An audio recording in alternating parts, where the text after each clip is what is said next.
What are the perspectives of our special guest, Ron Paul, on the critical importance of civil liberties? Join me in this week's Libertarian Angle as we examine that question.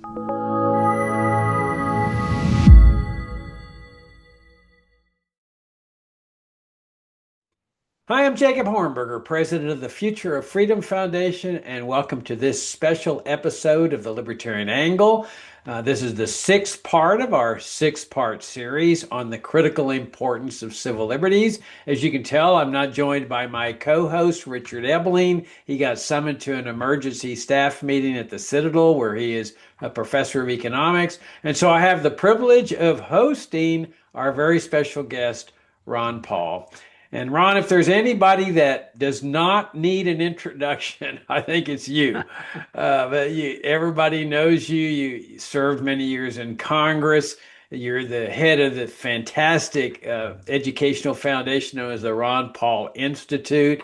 You're an expert on Austrian economics, monetary affairs, fiscal affairs. You know, you and I have many heroes in common that have long passed. People like Ludwig von Mises, Leonard Read, Thomas Jefferson. But I got to tell you, Ron, that of my real life heroes that are still living, you're right there at the top of the list. I don't think there's anyone that has brought more people into this libertarian movement and brought us closer to the free society that we're fighting for than you. And it's just an inspiration what Dan McAdams and Chris Rossini and Adam Dick and you are doing there at the Ron Paul Institute. It's a big inspiration for me.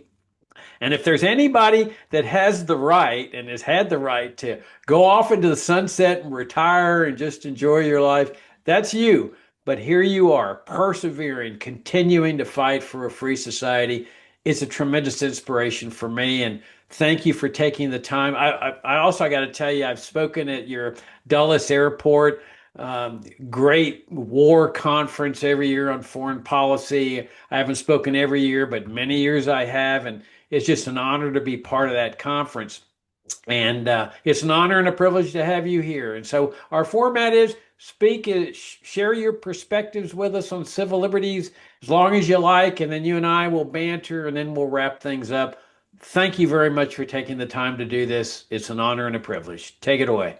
Very good, Bumper, and it's nice to be with you again and visiting on an important subject. I think you went overboard on your introduction, but I will accept it. But I would think that a little exaggeration can't hurt.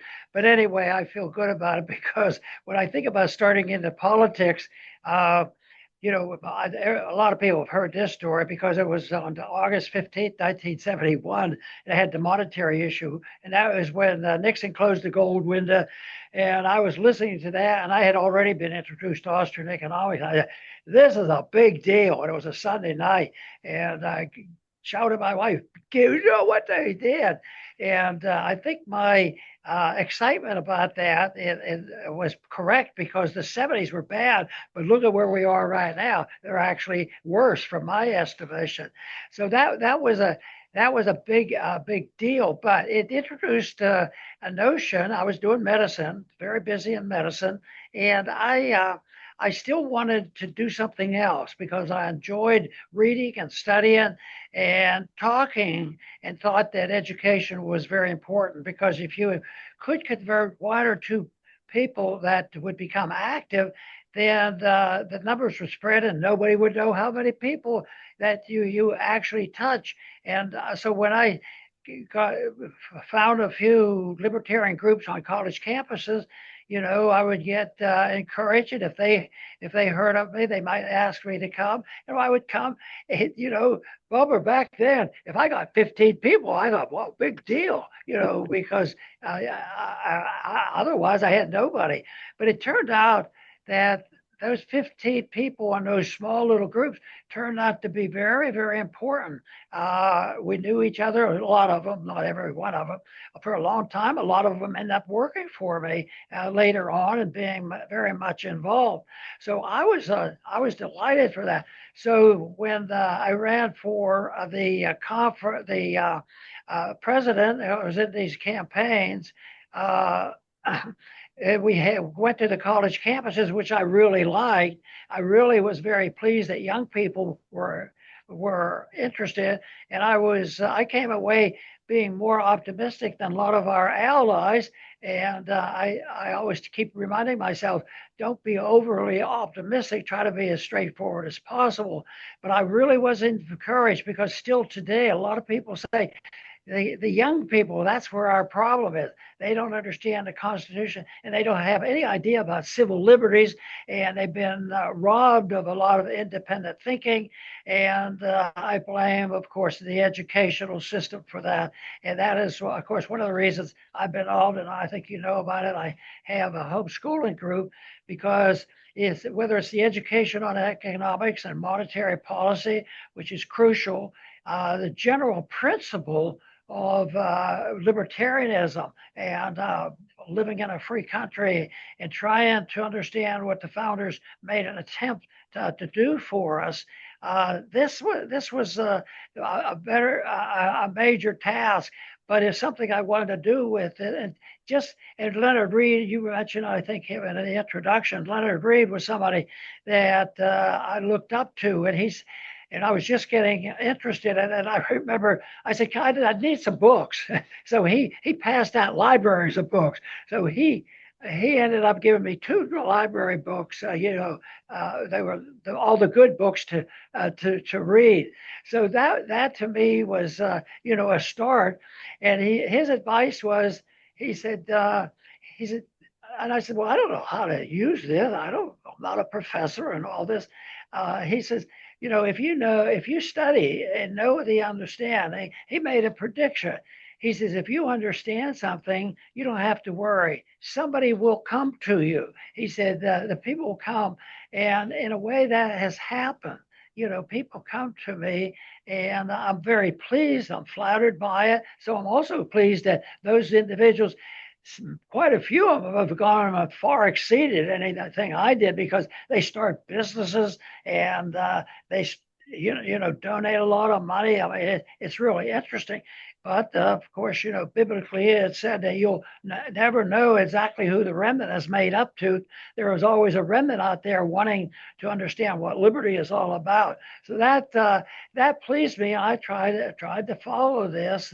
I look for the invitations, and right now I get them. Sometimes I can't do them anymore, but I still get them. But this is something that to me is very important. Now, when I left Congress, that would have been the early part of 2013. I gave a farewell speech, sort of, just to get things off my mind and try to summarize it.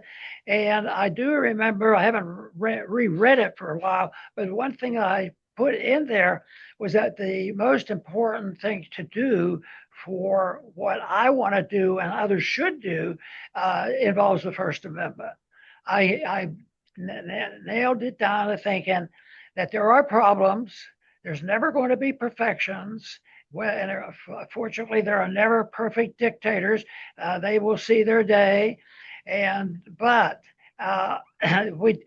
we will always have to make an effort to change people's mind.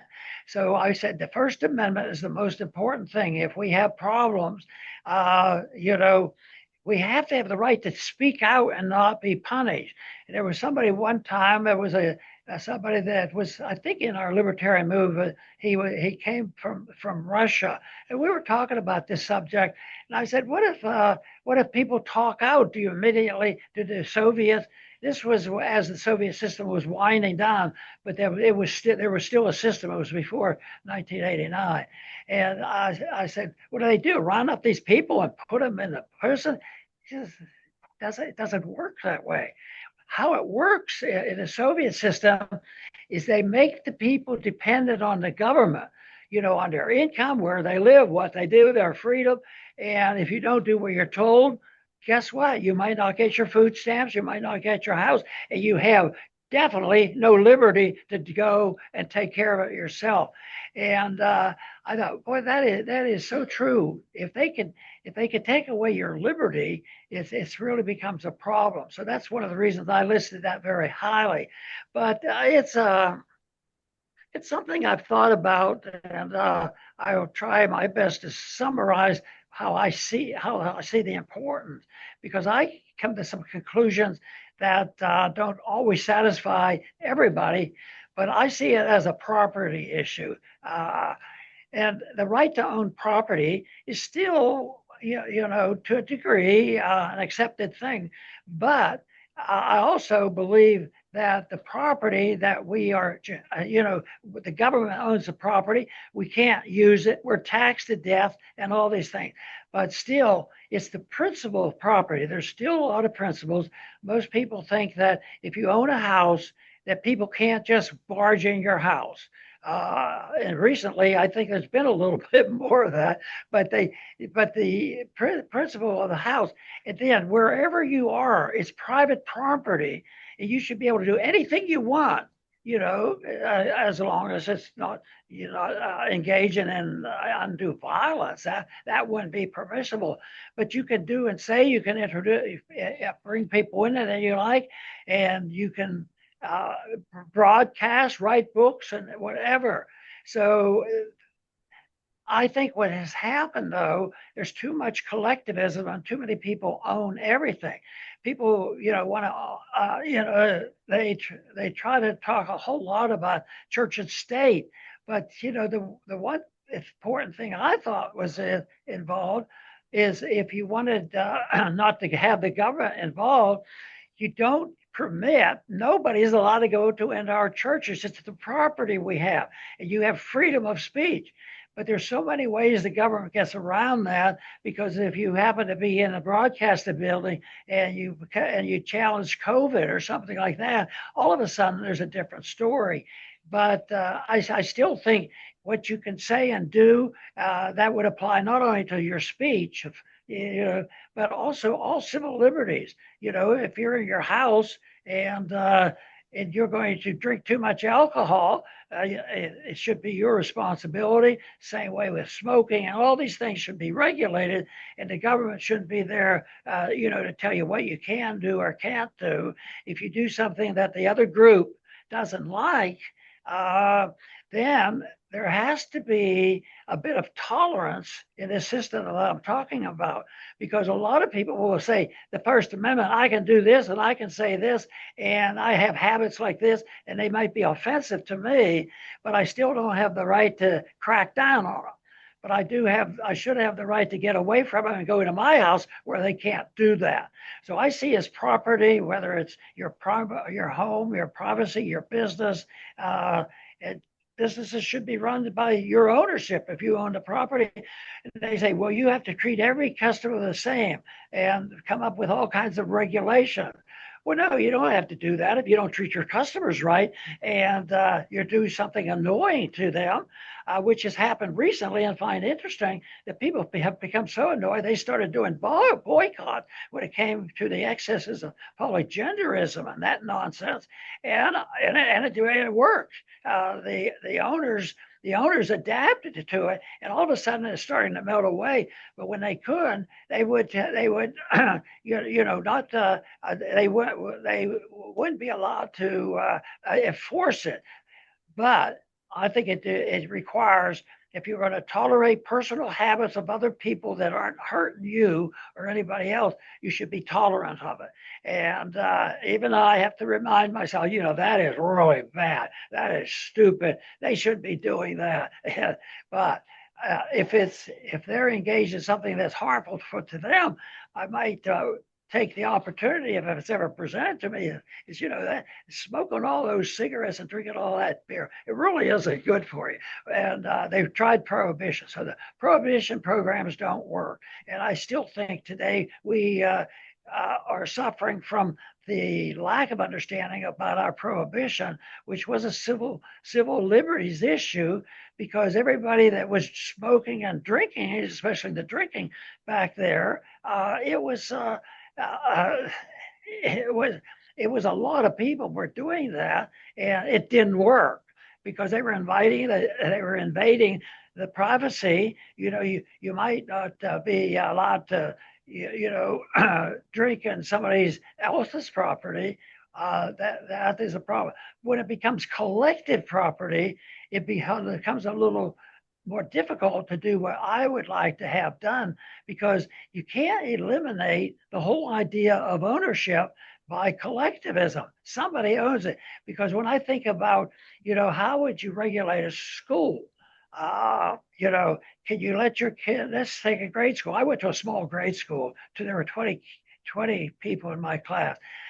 So you let the people, you do this, and the what they do, they're allowed to do it, but you can't, allow, you would have rules.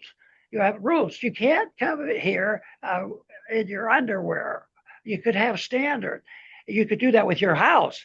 But as soon as you get into the system of the school, it becomes collective, and then people, yeah, I can't see how you can't have some rules, but it opens the door to a very dangerous situation. And that's what we have. And I think because it got out of control, the collectivization of the people into universities, and the more the government's involved, the more they pay, the worse it gets, the more control it is. And it loses, we lose the principle of allowing people to do what they want as long as they're not hurting people. But then they come up and they concoct ideas that these principles can't hurt, because what if you have bad teachers and this sort of thing, and yet I said the example that it actually has worked when the people decide that they should do it. Boycotting, I love the idea of boycotting.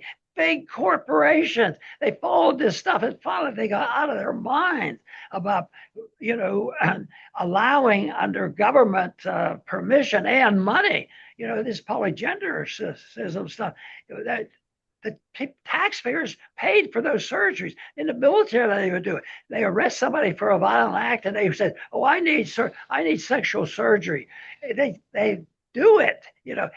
It's just a lot of nonsense. And I think it's the lack of understanding a clear-cut position on private ownership. But then you get into real trouble with welfareism as a tool for taking away people's rights. So if right now we've had a discussion recently about what the colleges can do and who they can invite, and are you allowed to invite somebody that might take a different position on Israel and the Palestinians? And there was a division on that. But the government gets involved, and if they did take the position of the government, they say, "Well, we're going to take away your money, or we're not going to give you any more money." And so they say, "How do you handle that? How can you handle that? How can you be fair to everybody?" To have him, well, don't give the schools your money, because the schools are giving up their liberty. Well, you do this when you allow that to happen, so it makes it impossible. And hopefully they talk sometimes about doing that. But some of these problems that you see in our schools, if you look at our few private schools that have been left, they don't have the same kind of problems that you have, say, in the inner cities of most of our cities, where this stuff is all exaggerated, all this crazy stuff. And but I think that's a lack of understanding, a lack of desire.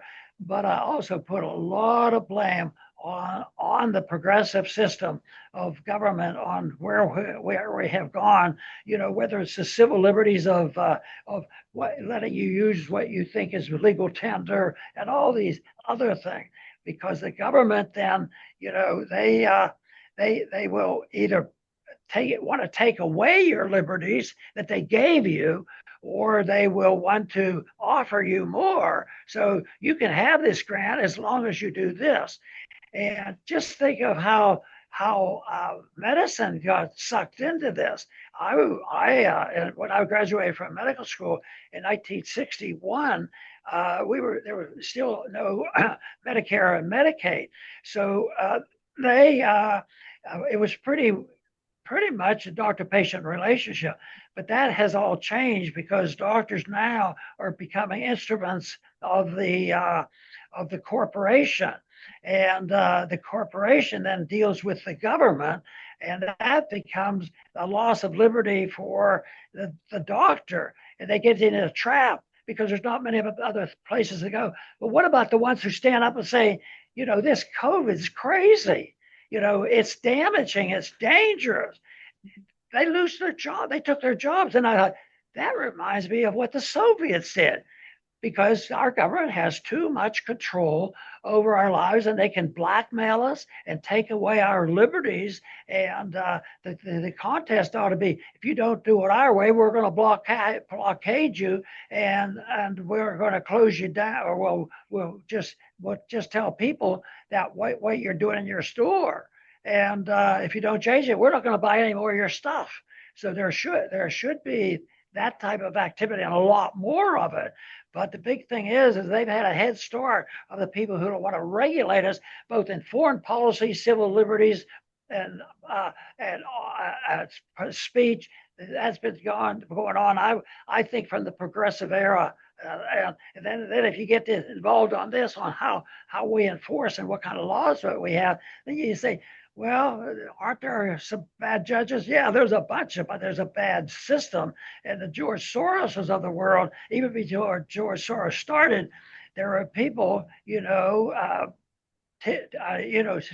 spewing out all these details, and that's why our courts aren't at a system where they look toward a guideline in libertarianism, which they could easily find in the Constitution. And if there is an opening door, personal morality could help on this. But the whole thing is the government has way too much power, and this is something that is used too generously. One of the statements I've used a lot about it is that when the government gets bigger, truth is treason and an empire of lies. So we live in a world where there's a lot of lying. Now, in a libertarian world, if it becomes fraud and slander, you're not allowed to do that. I mean, that's aggression, and you can't do that. But the thing of it is now is the judicial system, even though I think there's been some improvements, in the last several years, but it's still a bad system. It's always like, party number one, they're in charge. How can I get a fair trial? Party number two said it's all to support the political parties. So we have a long way to go there, but I make my attempt to try to emphasize the fraud, and that is the issue of tolerance. That you can't enforce your personal habits. You can't force people to go to church or whatever you think people should do. So I think that this whole thing of that's going on now with the polygenderism and affirmative action, it's really borders on this part of insanity.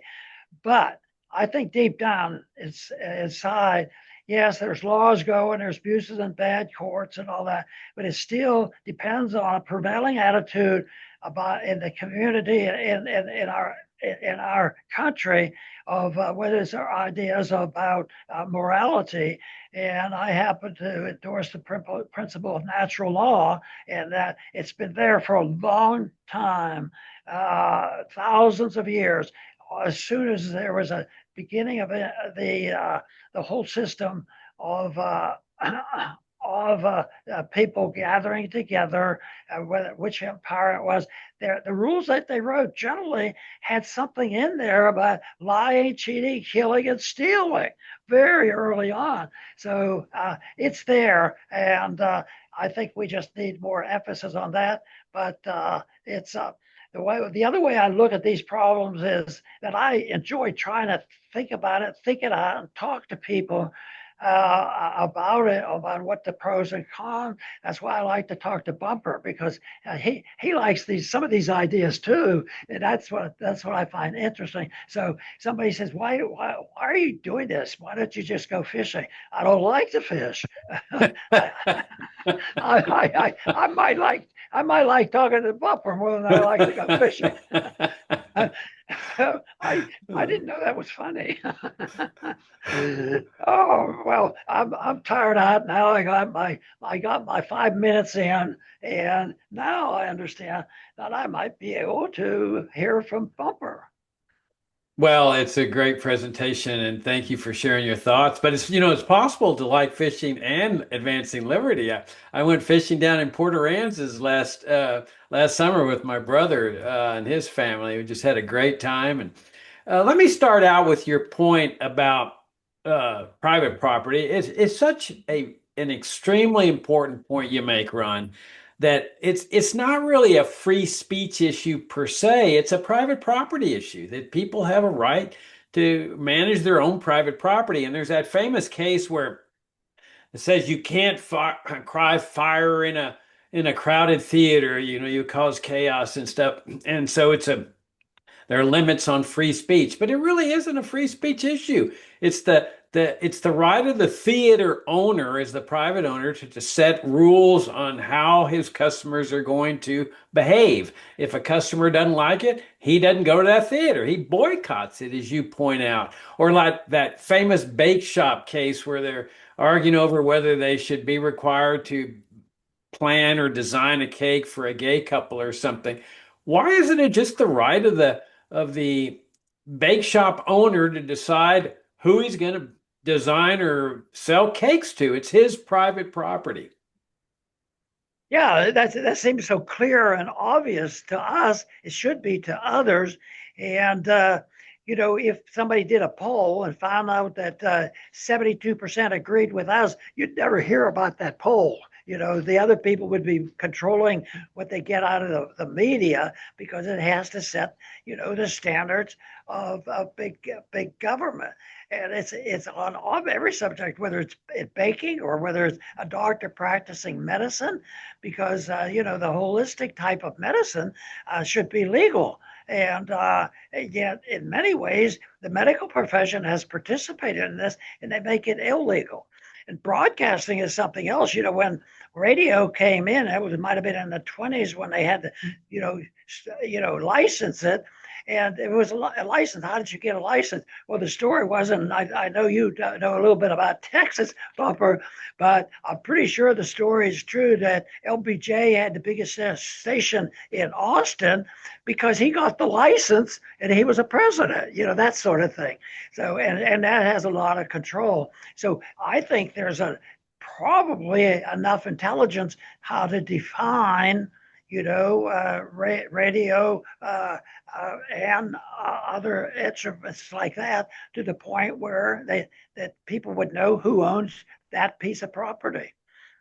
Yeah, that's a great point on the licensing because it dovetails with your other point about government money that's given to universities or other institutions, and they use that license as a way to make sure that that radio station or television station says the right things.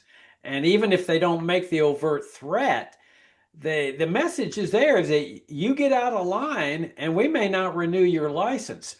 And it's the same point you made about this money to the universities that, he who pays the piper calls the tune. And we're learning that a university should be free to run its affairs any way it wants. If it wants diversity and affirmative action or whatever, that's its right. But when the government gets these universities on the dole, now it's got them because they're dependent on these hundreds of millions of dollars. They have to do what the government wants or they're going to lose their dole. You and I are both familiar with Grove City College and Hillsdale College that take no government funds and therefore they're not subject to government control. And so there's that aspect of the benefits that government gives people for purposes of control. There's also the threat of doing bad things to them. If Amazon threatens to disclose the price of a tariff, a government official can say, hey, we're going to do bad things to you. Yeah, that's absolutely right. And I don't know how you feel about it, but I keep thinking, are we making progress? And I do. I really am an optimist in the sense that it's available to us, and I see improvements, even in the monetary issue.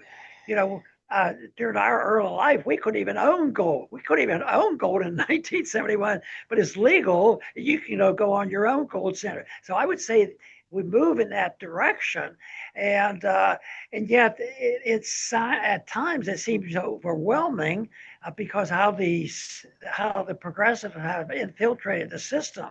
But I still think technology is helping us. The homeschooling. I saw another statistic. The homeschooling, our little homeschooler group we had, you know, during the COVID lockdown, we had a lot of people come, and want to get involved in it. So, and that technology, that's why that technology has to be permitted.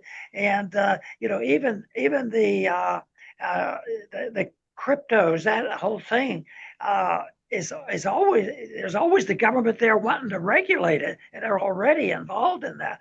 But the internet is still pretty good. Bubba, you and I can still talk so far on this. I hope nobody comes to our doors tomorrow morning.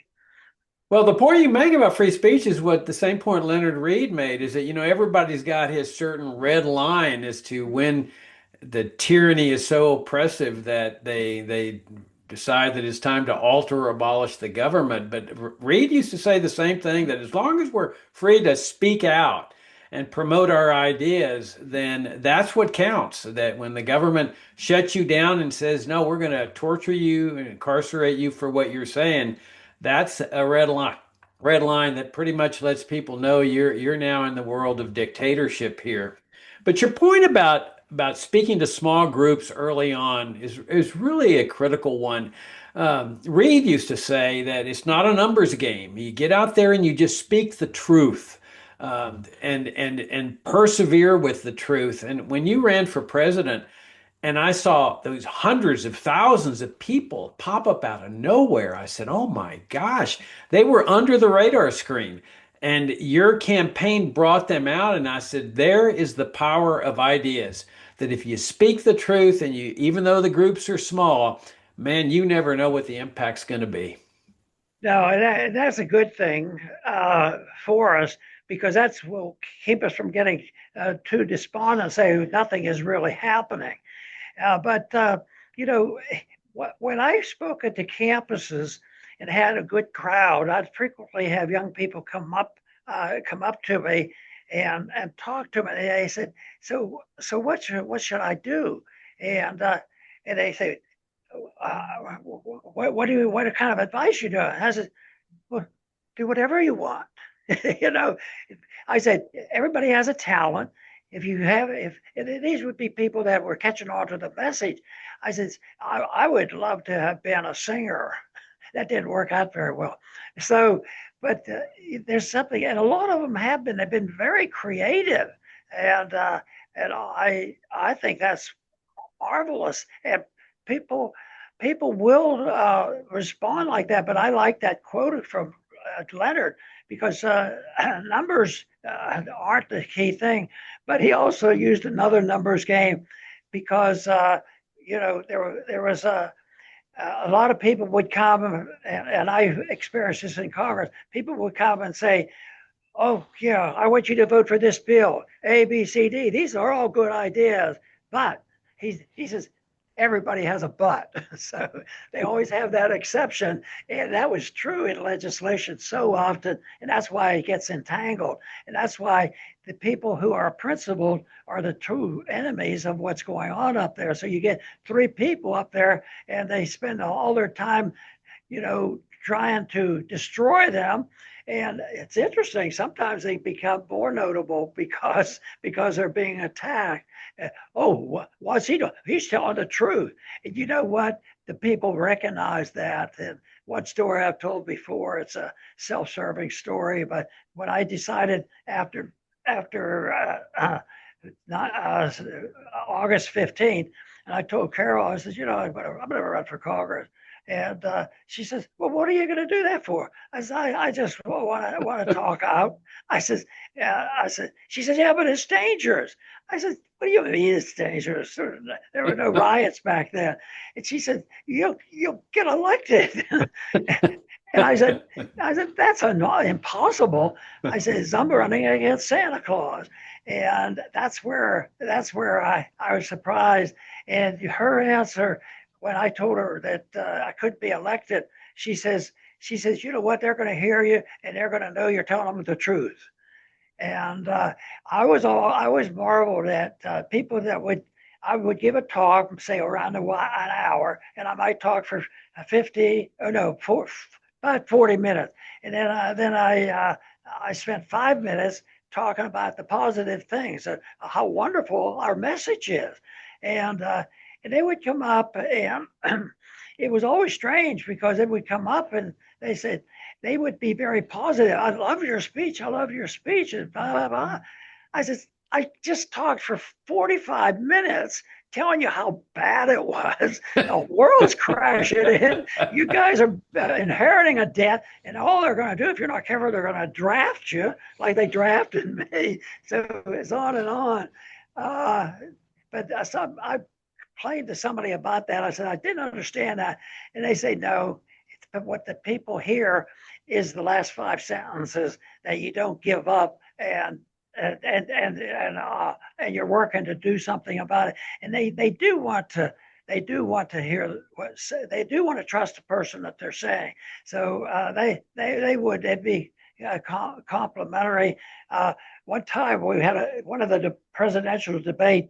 There were two of us answered a question dealing with the Constitution, and I gave him my spiel why we should at least follow it. We take an oath, and the other person, not too bad of an answer. He wasn't going to challenge me or anything else, but he gave the answer. And when the person came up to me and talked to me afterward, I said, "Well, so and so," he essentially said the same thing. I said, well, why are you talking to me? He says, I didn't believe that guy. So that people can tell that. I think so. And I think people see that all the time. Trouble is, some of them who are really onto this get disgusted because they can't flip channels and change parties. Sometimes they think both parties are against us. But I think our numbers are growing. I think the message is wonderful, and I think that life would be a bore, like I said. I'd rather do this than go fishing.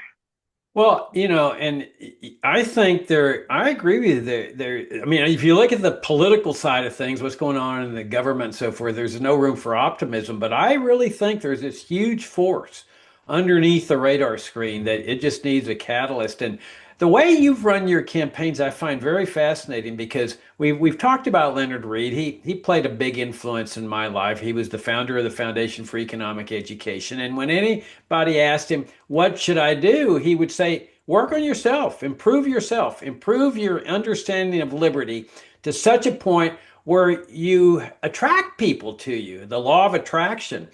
And you've really embodied that, Ron, because you go into the political process and man, you sell these very radical ideas and popularize them, and you motivate people to vote for you and to come out and fight for you and stuff, which I find absolutely fascinating. You popularize this mundane saying in the Fed, and I'm sitting there saying, what? And I went to I would pass by a homeless encampment in San Francisco many years ago, and they were carrying signs in the Fed. And I said, my gosh, it's amazing what you've accomplished in that sense.